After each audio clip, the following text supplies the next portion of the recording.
Τα αυτιά μου βουίζουν εδώ και μέρες. Είναι σαν να πάγωσε ο χρόνος θαρής και απλά ακούω τον ενοχλητικό θόρυβο. Πόσο έμεινα εδώ? 2 μέρες, 3 μέρες ή μια ζωή? Πιθανή έλλειψη κινητού τηλεφώνου να καθιστούσε ανήμπορη την απάντηση. Κοιτώ το ταβάνι, κοιτώ το παράθυρο, κάνω να δω πιο πέρα και κίνηση καμιά. Κανείς δεν κινείται. Κάπου ένα αυτοκίνητο στον απέναντι δρόμο.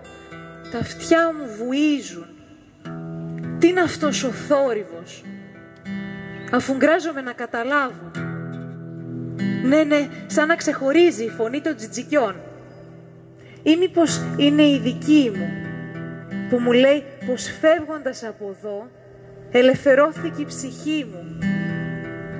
Χώματα γνωστά κι όμως άγνωστα, όχι άγνωστα, άγωνα εννοώ. Δεν γέννησαν ούτε τόλμη, ούτε λαχτάρα για να ζήσω. Πετώντας μακριά, άνοιξα φτερά για νέους ορίζοντες. Τα χώματα άλλοτε βρεγμένα κι άλλοτε σκεπασμένα με χιόνι με έκαναν πιο τολμηρή και τα αγαπώ. Ακόμα και τις άγνωστες φωνές που ακούω και όλους τους ήχους που μ' αγκαλιάζουν τα αυτιά, τους καλωσορίζω με χαρά. Σε αντίθεση με αυτή την εκοφαντική και τόσο οικία ηρεμία του χωριού μου, που κλείνοντας το παράθυρο